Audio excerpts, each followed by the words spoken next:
Welcome back to Season 2 of Midwest Covencast Presents Weekend Reads. I'm Marilyn of Midwest Covencast.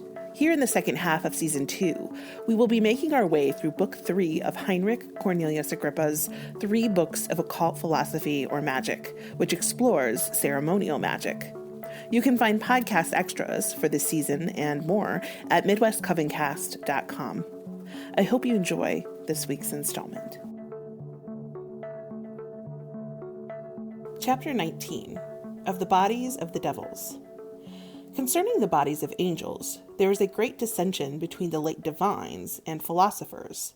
For Thomas affirms that all angels are incorporeal, yea, evil angels, yet that they do assume bodies sometimes, which after a while they put off again. Dionysius, in Divine Names, strongly affirms that angels are incorporeal.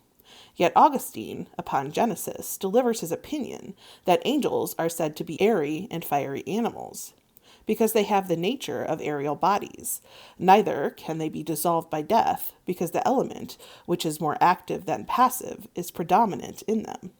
The same seem to affirm that all angels in the beginning of their creation had aerial bodies, being formed of the more pure and superior part of the air, being more fit to act than to suffer, and that those bodies were after the conformation preserved in good angels, but changed in the evil in their fall into the quality of more thick air, that they might be tormented in the fire.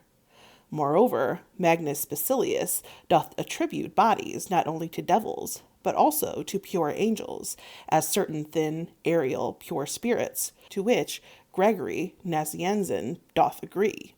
Apuleius was of opinion that all angels had not bodies, for in the book of the Demon of Socrates he said that there is a more propitious kind of spirits, which being always free from corporeal bonds, are procured by certain prayers.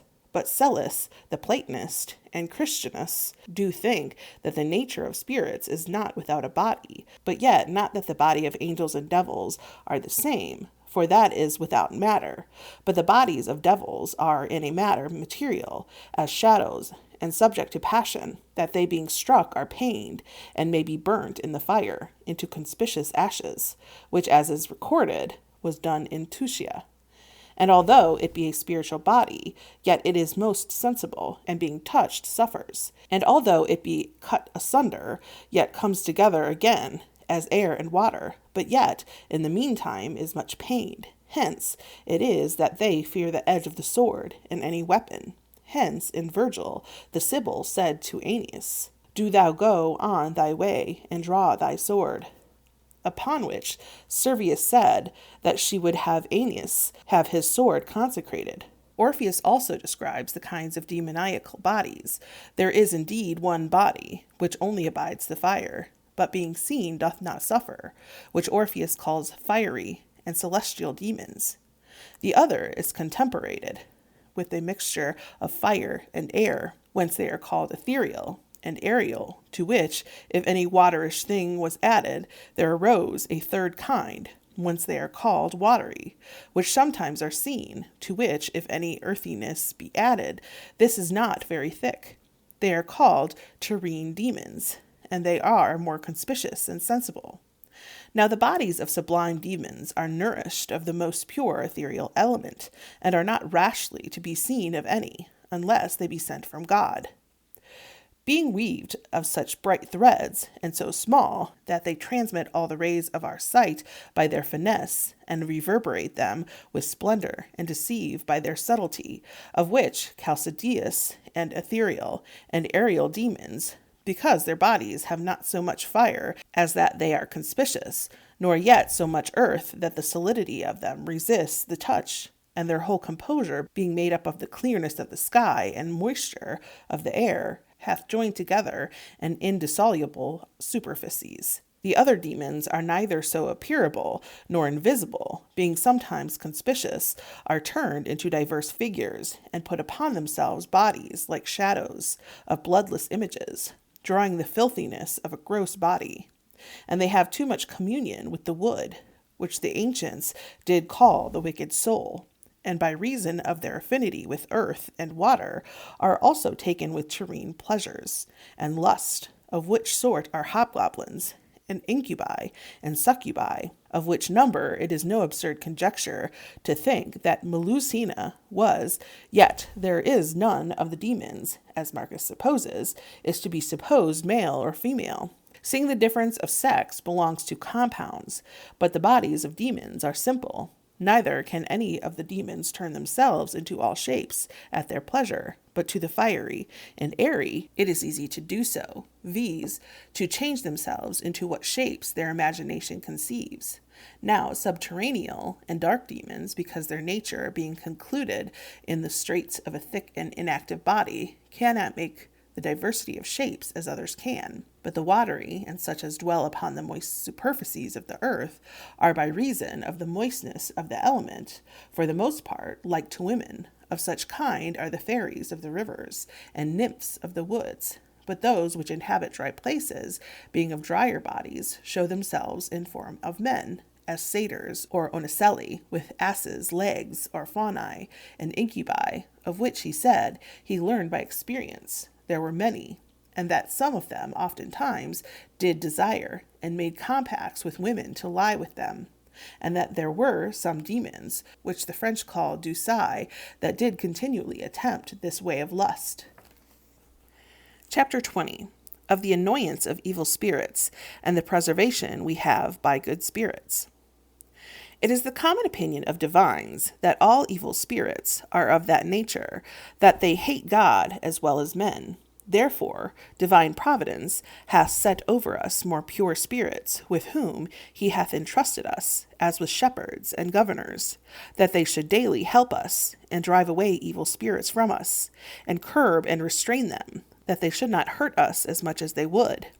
As is read in Tobiah, and Raphael did apprehend the demon called Asmodeus, and bound him in the wilderness of the upper Egypt. Of these, Hesiod said there are 3,000 of Jupiter's immortal spirits living on the earth, which are the keepers of mortal men, and that they might observe justice and merciful deeds, having clothed themselves with air, go everywhere on earth. For there is no prince nor potentate could be safe, nor any woman continue uncorrupted. No man in this valley of ignorance could come to the end appointed to him by God, if good spirits did not secure us, or if evil spirits should be permitted to satisfy the wills of men. As therefore amongst the good spirits there is a proper keeper or protector deputed to everyone, corroborating the spirit of man to good, so of evil spirits there is sent forth an enemy ruling over the flesh and desire thereof, and the good spirit fights for us as a perseverer against the enemy and flesh. Now man, between these contenders, is the middle, and left in the hand of his own counsel, to whom he will give victory. We cannot, therefore, accuse angels if they do not bring the nations entrusted to them to the knowledge of the true God, to true piety, and suffer them to fall into errors and perverse worship. But it is to be imputed to themselves, who have of their own accord declined from the right path, adhering to the spirits of errors, giving victory to the devil. For it is in the hand of man to adhere to whom he please, and overcome whom he will, by whom, if once the enemy the devil be overcome, he is made his servant, and being overcome, cannot fight any more with another, as a wasp that hath lost his sting.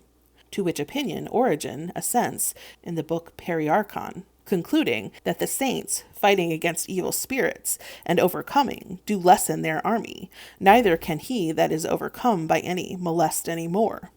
As therefore there is given to every man a good spirit, so also there is given to every man an evil diabolical spirit, whereof each seeks an union with our spirit, and endeavors to attract it to itself, and to be mixed with it, as wine with water, the good indeed, through all good works, conformable to itself, change us into angels, by uniting us, as it is writ of John Baptiste and Malachi.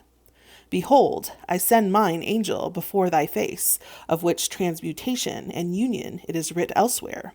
He which adheres to God is made one spirit with him. An evil spirit also by evil works studies to make us conformable to itself and to unite, as Christ said of Judas. Have not I chosen 12, and one of you is a devil? And this is that which Hermes said, when a spirit hath influence upon the soul of man, he scatters the seed of his own notion, whence such a soul, being sown with seeds, and full of fury, brings forth thence wonderful things, and whatsoever are the offices of spirits. For when a good spirit hath influence upon a holy soul, it doth exalt it to the light of wisdom. But an evil spirit, being transfused into a wicked soul, doth stir it up to theft, to a manslaughter, to lusts, and whatsoever are the offices of evil spirits. Good spirits, as said Iamblichus, purge the souls most perfectly, and some bestow upon us other good things, they being present to give health to the body, virtue to the soul, security to the soul. What is mortal in us they take away, cherish heat, and make it more efficacious to life, and by an harmony do always infuse light into an intelligible mind.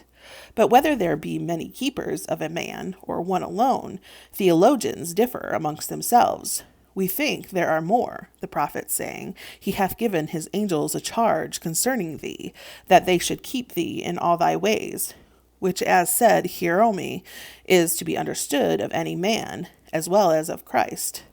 All men, therefore, are governed by the ministry of diverse angels, and are brought to any degree of virtue, deserts, and dignity, who behave themselves worthy of them. But they which carry themselves unworthy of them are deposed and thrust down as well by evil spirits, as good spirits unto the lowest degree of misery, as their evil merits shall require. But they that are attributed to the sublimer angels are preferred before other men, for angels, having the care of them, exalt them, and subject others to them by a certain occult power, which although neither of them perceive, yet he that is subjected feels a certain yoke of presidency, of which he cannot easily acquit himself. Yea, he fears and reverenceth that power which the superior angels make to flow upon superiors, and with a certain terror bring the inferiors into a fear of presidency. This did Homer seem to be sensible of, when he said that the Muses begot of Jupiter did always as inseparable companions assist the kings begot of Jupiter, who by them were made venerable and magnificent. So we read that M. Antonius, being formerly joined in singular friendship with Octavius Augustus, were wont always to play together.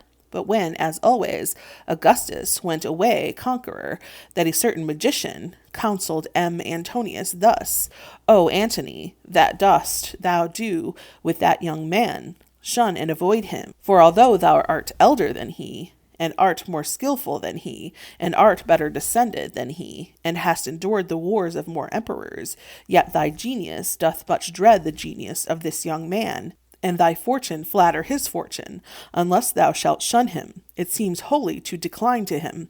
Is not the prince like other men? How should other men fear and reverence him, unless a divine terror should exalt him, and striking a fear into others, depress them, that they should reverence him as a prince? Wherefore we must endeavor that being purified by doing well, and following sublime things, and choosing opportune times and seasons, he entrusted or committed to a degree of sublimer and more potent angels, who taking care of us, we may deservedly be preferred before others. Chapter 21. Of obeying a proper genius, and of the searching out the nature thereof. As every region in the celestials hath a certain star and celestial image, which hath influence upon it before others, so also in supercelestials doth it obtain a certain intelligence set over it, and guarding it, with infinite other ministering spirits of its order, all which are called by a common name, the sons of Elohim Sabaoth, i.e., sons of the God of hosts. Hence, as often as the Most High doth deliberate of war, or slaughter, or the desolation of any kingdom, or subduing of any people in these inferiors, then no otherwise, when these shall come upon the earth, there proceeds a conflict of these spirits above, as it is written in Isaiah, The Lord of hosts shall visit the army of the high in the heavens, and the kings of the earth, in the earth, of which conflicts of spirits and presidents we read also in Daniel, viz., of the prince of the kingdom of the Persians, of the prince of the Grecians, of the prince of the people of Israel, and of their conflict amongst themselves, of which also Homer seemed formerly to be sensible of when he sang, "Great was the rumor in the court above, when that the gods war mutually did move, when Phoebus did to Neptune battle give, Pallas with Mars, the god of war, did strive, Diana did withstand in hostile way, Juno and Latona did for to slay, Mercury attempt." Nevertheless, seeing there is in every region spirits of all sorts, yet they are more powerful there which are of the same order with the president of that region. So in the solary region, the solary spirits are most potent, in the lunary, and so the rest. And hence it is that various events of our affairs offer themselves, and follow us in places and providences, being more fortunate in one place more than another, where viz. The demon of our genius shall receive more power, or we shall there obtain a more powerful demon of the same order. So solary men, if they shall travel into a solary region or province, shall he made there far more fortunate, because there they shall have more powerful and more advantageous conductors or genii, by the precedent aid of whom they shall be brought beyond expectation and their own power to happy events. Hence it is that the choice of a palace, region, or time doth much conduce to the happiness of life, where anyone shall dwell, and frequent according to the nature and instinct of his own genius.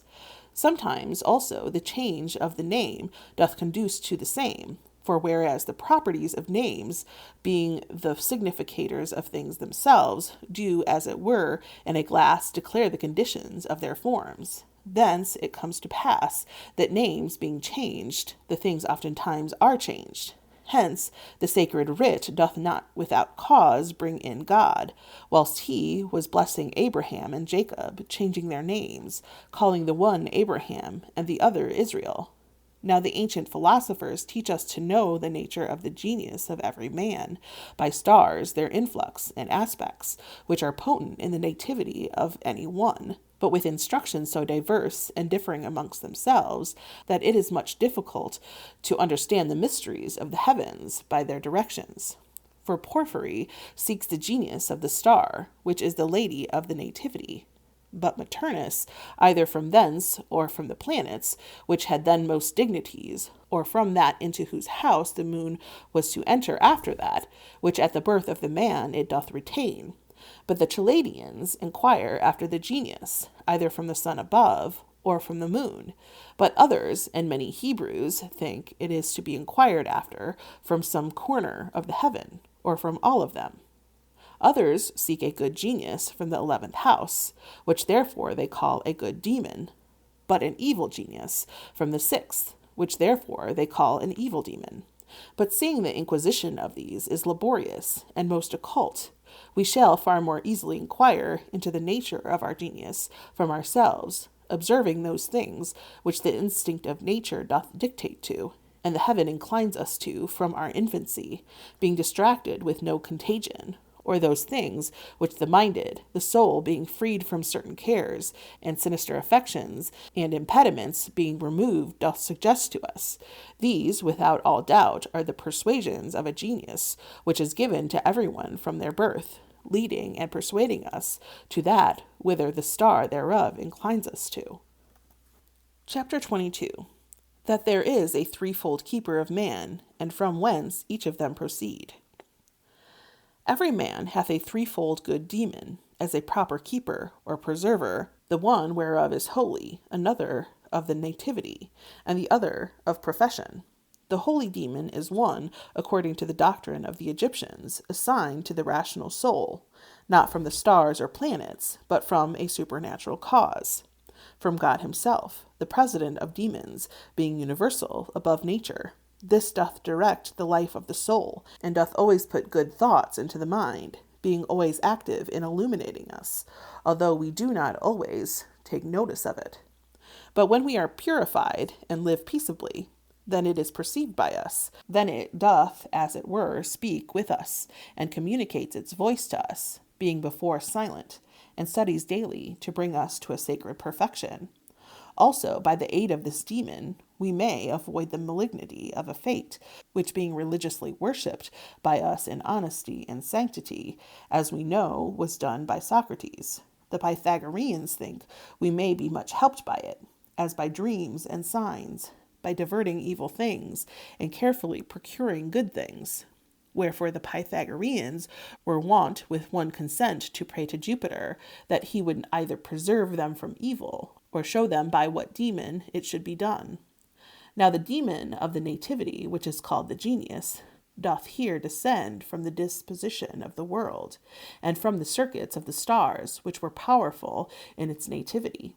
Hence there be some that think, when the soul is coming down into the body, it doth out of the choir of the demons naturally choose a preserver to itself, nor only choose this guide to itself, but hath that willing to defend it. This being the executor and keeper of the life, doth help it to the body, and takes care of it, being communicated to the body, and helps a man to that very office, to which the celestials have deputed him, being born. Whosoever, therefore, have received a fortunate genius are made thereby virtuous, in their works efficacious, strong, and prosperous. Wherefore they are called by the philosophers fortunate or luckily born. Now the demon of profession is given by the stars, to which such a profession or sect, which any man hath professed, is subjected, which the soul, when it began to make a choice in this body, and to take upon itself dispositions, doth secretly desire. This demon is changed, the profession being changed. Then according to the dignity of the profession, we have demons of our profession more excellent and sublime, which successively take care of man, which procures a keeper of profession, as he proceeds from virtue to virtue. When, therefore, a profession agrees with our nature, there is present with us a demon of our profession, like unto us, and suitable to our genius, and our life is made more peaceable, happy, and prosperous. But when we undertake a profession unlike or contrary to our genius, our life is made laborious and troubled with disagreeing patrons. So it falls out that some profit more in any science or art or office in a little time and with little pains, when another takes much pains and studies hard, and all in vain.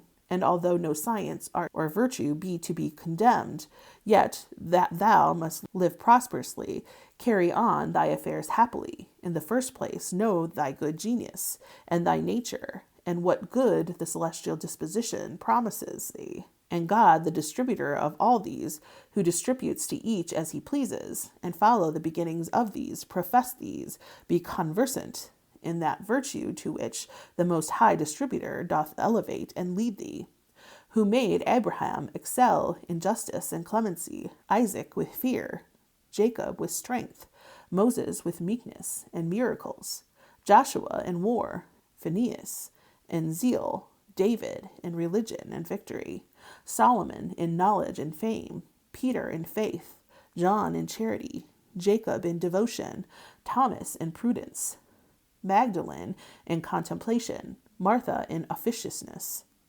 Therefore, in what virtue thou think thou canst most easily be a proficient in, use diligence to attain to the height thereof, that thou must excel in one, when in many thou canst not.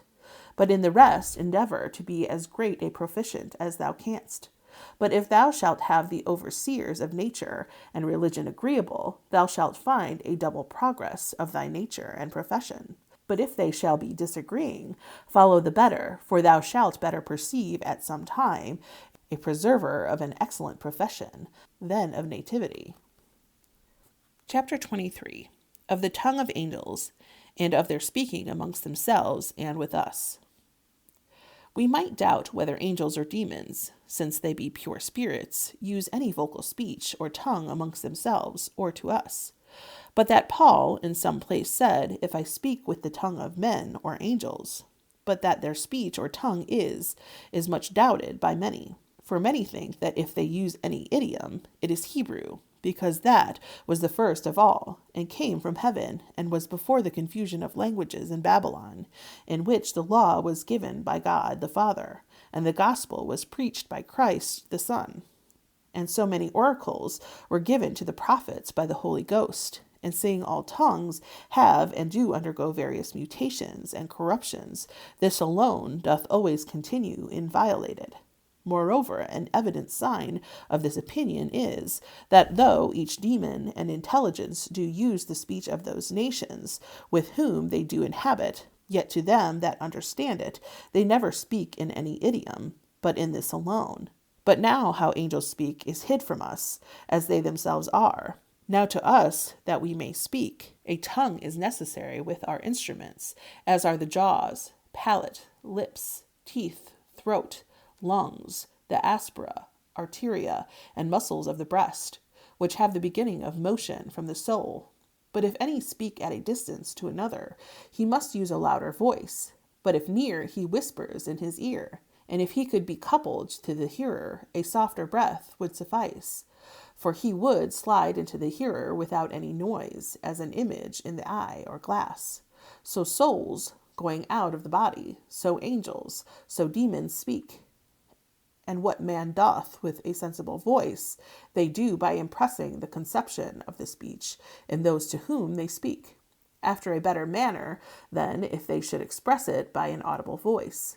So the Platonists say that Socrates perceived his demon by sense indeed, but not of this body, but by the sense of the ethereal body concealed in this. After which manner Avicenna believes the angels were wont to be seen and heard by the prophets.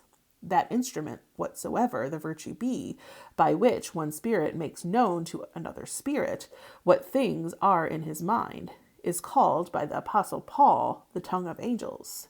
Yet oftentimes also they send forth an audible voice, as they that cried at the ascension of the Lord, Ye men of Galilee, why stand ye there gazing into the heaven? And in the old law they spoke with divers of the fathers with a sensible voice, but this never, but when they assumed bodies. But with what senses those spirits and demons hear our invocations and prayers and see our ceremonies, we are altogether ignorant.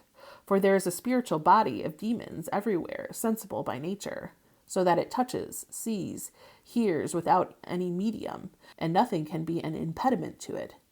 Yet neither do they perceive after that manner, as we do with different organs, but haply as sponges drink in water, so do they all sensible things with their body, or some other way unknown to us. Neither are all animals endowed with those organs, for we know that many want ears, yet we know they perceive a sound, but after what manner we know not.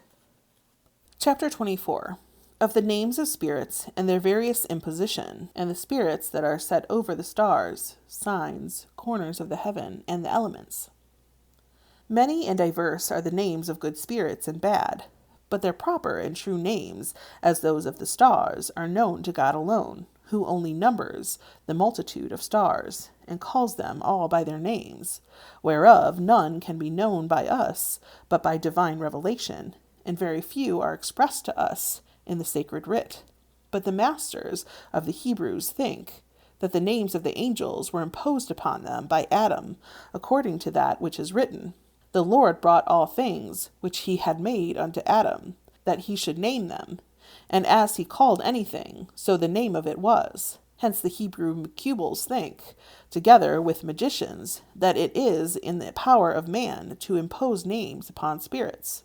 But of such a man only who is dignified and elevated to this virtue by some divine gift or sacred authority.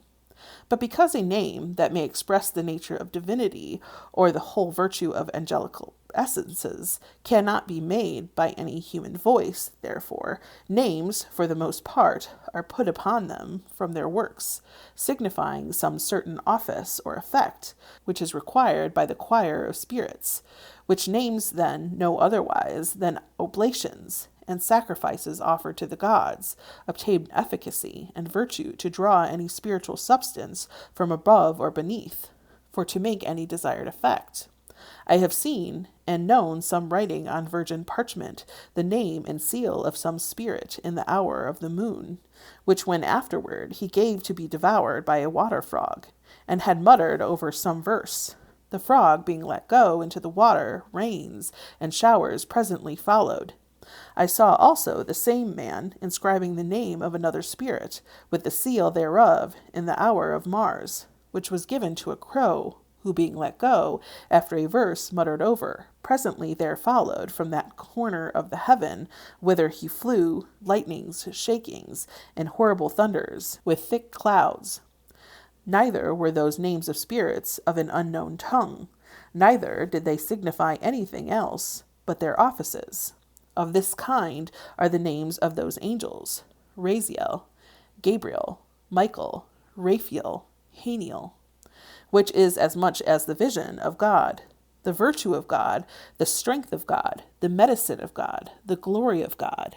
In like manner, in the offices of evil demons are read their names: a player, deceiver, a dreamer, fornicator, and many such like. So we receive from many of the ancient fathers of the Hebrews the names of angels set over the planets and signs, over Saturn, Zaphiel, over Jupiter, Zachiel, over Mars, Camiel, over the Sun, Raphael, over Venus, Haniel, over Mercury, Michael, over the Moon, Gabriel. These are those 7 spirits which always stand before the face of God, to whom is entrusted the disposing of the whole celestial and terrene kingdoms, which is under the moon. For these, as say the more curious theologians, govern all things by a certain vicissitude of hours, days, and years, as the astrologers teach concerning the planets, which they set over, which therefore Mercurius Trismegistus calls the 7 governors of the world, who by the heavens, as by instruments, distribute the influences of all the stars and signs upon these inferiors.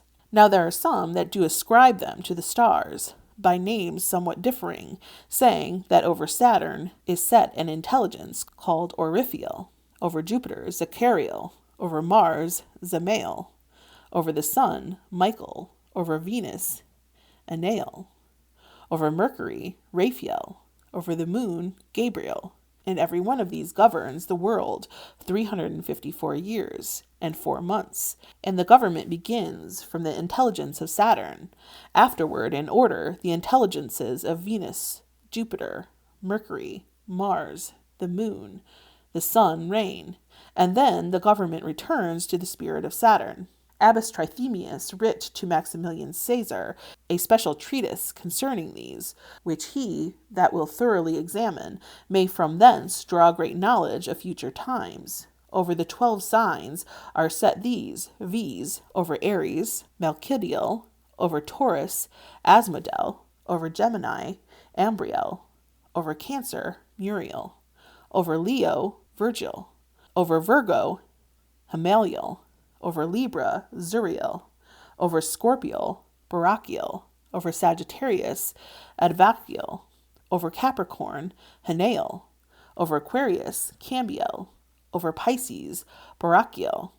Of these spirits set over the planets and signs, John made mention in the Revelation, speaking of the former in the beginning, and of the 7 spirits which are in the presence of the throne of God, which I find are set over the 7 planets in the end of the book, which he describes the platform of the heavenly city, saying that in the 12 gates thereof were 12 angels. There are again 28 angels, which rule in the 28 mansions of the moon, whose names in order are these: Genial, Anediel, Amixiel, Azariel, Gabriel, Durachiel, Zaheliel, Amnediel, Barbiel, Ardephiel, Nesiel, Abdizuel, Jeziriel, Ergediel, Atiliel, Azuriel, Adriel, Agibiel, Amutiel, Curiel,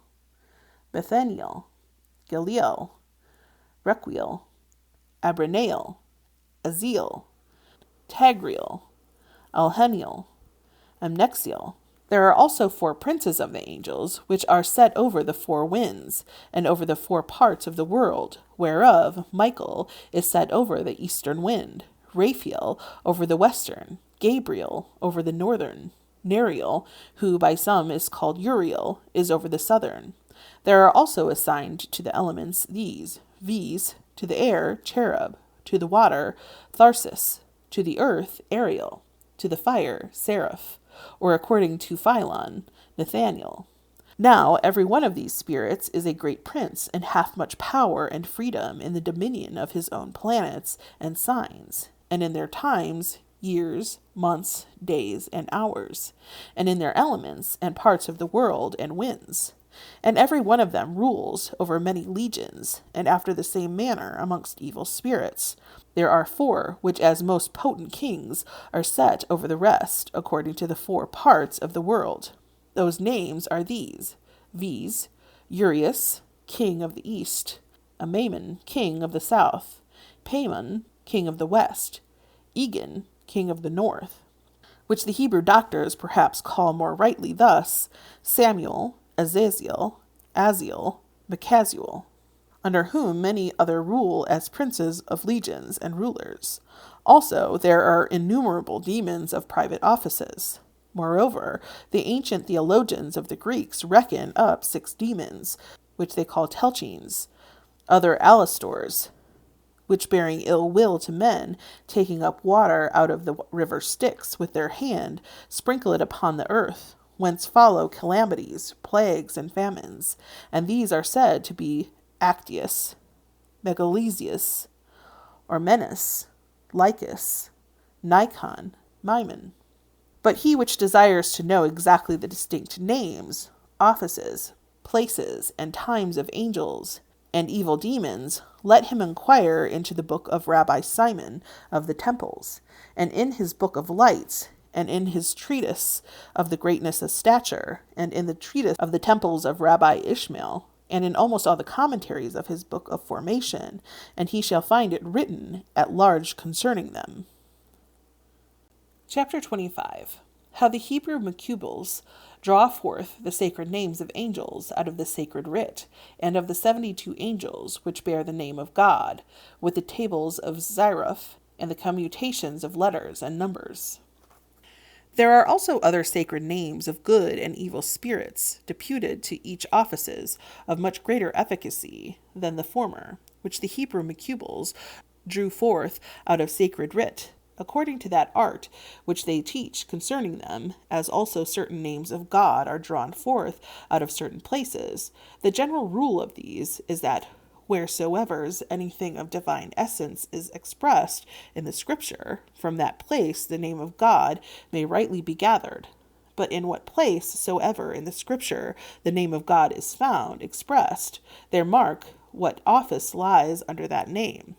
Wheresoever, therefore, the Scripture speaks of the office or work of any spirit, good or bad, from thence the name of that spirit, whether good or bad, may be gathered. This unalterable rule being observed, that of good spirits we receive the names of good spirits, of evil the name of evil. And let us not confound black with white, nor day with night, nor light with darkness, which by these verses, as by an example, is manifest. Let them be as dust before the face of the wind, and let the angel of the Lord scatter them. Let their ways be darkness and slippery, and let the angel of the Lord pursue them. Note, there is a Hebrew text inscription within the text that can be found at midwestcovencast.com. In the 35th Psalm, with the Hebrews, but with us the 34 out of which the names of those angels are drawn, Midael, Miriel, of the order of warriors. So out of that verse, thou shalt set over him the wicked, and Satan shall stand at his right hand. Out of the Psalm 109 with the Hebrews, but with the Latines, the 108. Note, here's an inscription of the Hebrew text which can be found at midwestcovencast.com. Is extracted the name of the evil spirit Shahai, which signifies a spirit that is a work of engines. There is a certain text in Exodus, contained in 3 verses, whereof every one is writ with 72 letters, beginning thus: the first, Vajisa, the second, Vajabo, the third, Vajat, which are extended into one line, viz., the first and third from the left hand to the right, but the middle in a contrary order, beginning from the right to the left, is terminated on the left hand, and each of the 3 letters, being subordinate the one to the other, make one name, which are 72 names, which the Hebrews call Shemamphore. to which, if the divine name El or Jah be added, produce 72 trisyllable names of angels, whereof every one carries the great name of God, as it is written, My angel shall go before thee, observe him, for my name is in him. And these are those that are set over the 72 celestial quinaries, and so many nations, and tongues, and joints of man's body, and cooperate with the 72 seniors of the synagogue, and so many disciples of Christ, and their names according to the extraction which the Kabbalists make, are manifest in the following table, according to one manner, which we have spoke of. Now, there are many other manner, or ways of making shemamphore out of those verses, as when all three are in a right order, written one after the other from the right to the left, besides those which are extracted by the tables of Zerif and the tables of commutations, of which we made mention above. And because these tables serve for all names, as well divine as angelical, we shall thereby subjoin them to this chapter. Note, the following tables can be found at MidwestCovencast.com under Podcast Extras, Season 2. These are the 72 angels bearing the name of God, Shemamphore, the right table of the commutations, the averse table of the commutations, another averse table called the irregular, the table of the combinations of Zerif, another table of Zerif, which is called the rational, tables of the numeral transpositions. Chapter 26, of finding out of the names of spirits and geniuses from the disposition of celestial bodies. The ancient magicians did teach an art of finding out the name of a spirit to any desired effect, drawing it from the disposition of the heaven, as for example, any celestial harmony being proposed to thee for the making an image or ring, or any other work to be done under a certain constellation. If thou wilt find out the spirit that is the ruler of that work, the figure of the heaven being erected, cast forth letters in their numbers, and order from the degree of the ascendant, according to the succession of signs through each degree, by filling the whole circle of the heaven. Then those letters, which fall into the places of the stars, the aid whereof thou would use, being according to the number and powers of those stars, marked without into number and order, make the name of a good spirit. But if thou shalt do so from the beginning of a degree, falling against the progress of the signs, the resulting spirit shall be evil.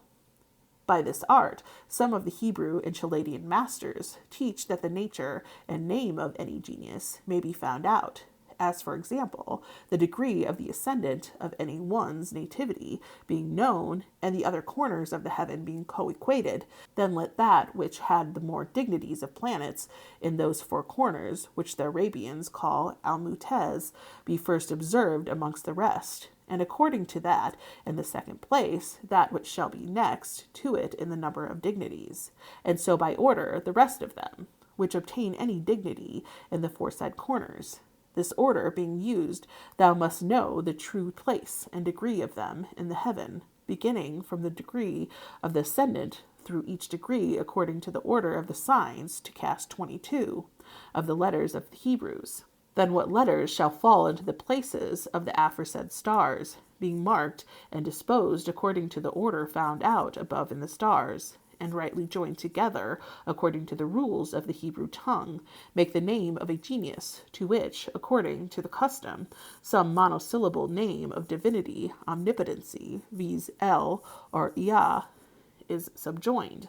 But if the casting of the letters be made from an angle of the falling and against the succession of signs, and the letters which shall fall in the nadir, that is the opposite point of the aforesaid stars, be after that order, as we said, joined together, shall make the name of an evil genius.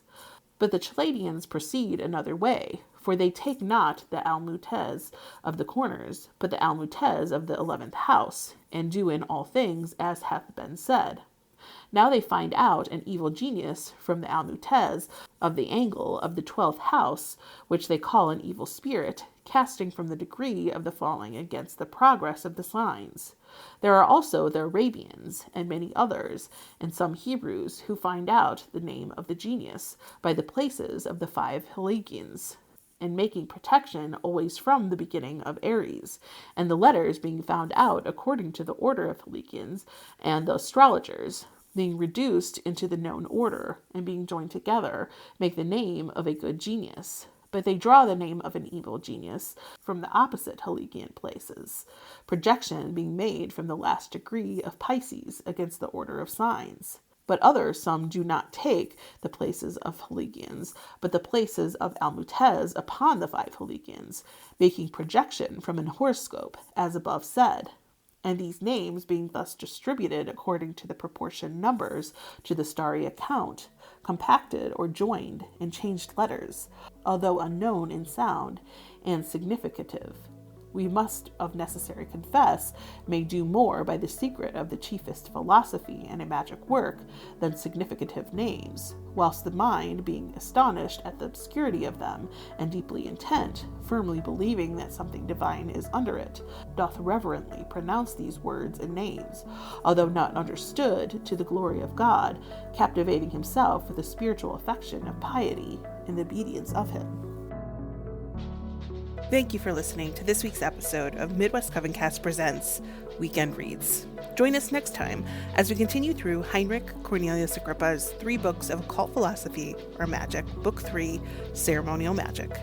To access podcast extras and so much more, you can visit MidwestCovencast.com. Otherwise, I hope you will visit us on social media at Midwest Covencast on TikTok, Facebook, and Instagram, and at Midwest Coven on Twitter.